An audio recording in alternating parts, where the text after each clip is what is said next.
We are often most terrified of the thing that makes us the most human, our ability to feel.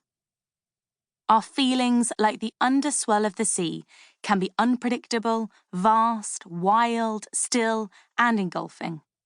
We fear the things that make us vulnerable and yet make us powerful.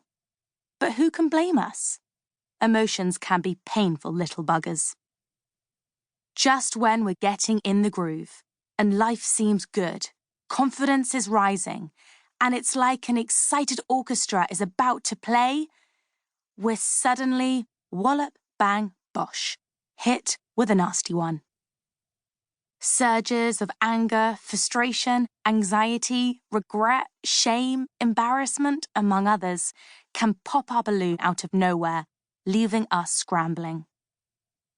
Can you remember the first time you were deflated by a powerful emotion? Or remember someone telling you to stop crying? Stop being so angry? Just calm down? We learn that strong emotions are impolite, distasteful, wrong, or ugly. We're told to just be ourselves, but in the same breath reminded, don't be too sensitive. I tried endlessly to find the perfect balance of just the right emotion, but not too much. Unsurprisingly, I failed, and instead grew scared of my feelings, praying they wouldn't rear their ugly and inconvenient heads, which they inevitably did, countless times.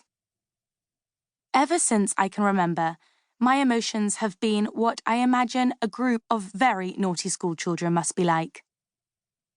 They escape when you don't want them to. They're loud when you don't want them to be. They can be obnoxious.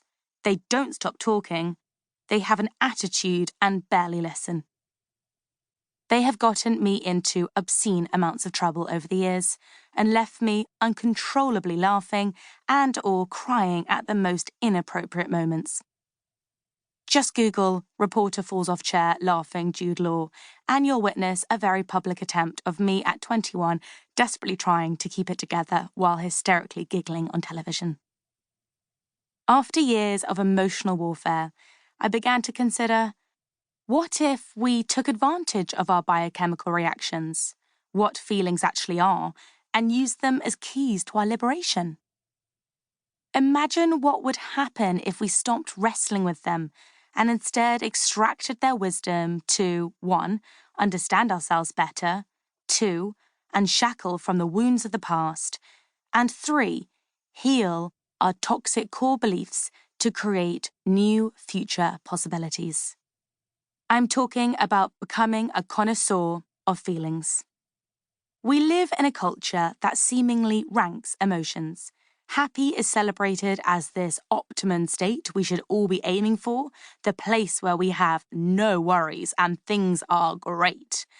I quickly learned to live performatively, desperately trying to do and say the so-called right things to fit in and appear nice, happy, and smiling always, everything I was told a polite girl should be. But by not allowing myself to feel and express honestly, I was unconsciously cutting myself off from the greatest source of guidance we all have: honest, unfiltered emotion. Many of us step away from our integrity to perform identities given to us, and in the separation, we begin to lose understanding of what our deepest desires, longings, and passions are. What really lights our soul up? Instead, we look to other people and tune in to their ideas of how to do life. We rely on external sources to validate us and popular opinion to guide us. The day I began learning to accept my emotions and challenging what happiness really meant for me was the day I experienced a clarity like no other. Contrary to what I'd thought, happiness didn't reside in the perfect moments I so desperately craved or in external approval, but rather in the beauty within the mess, the strength that arises from challenges, the ability to value myself before needing others to, and the willingness to see things differently.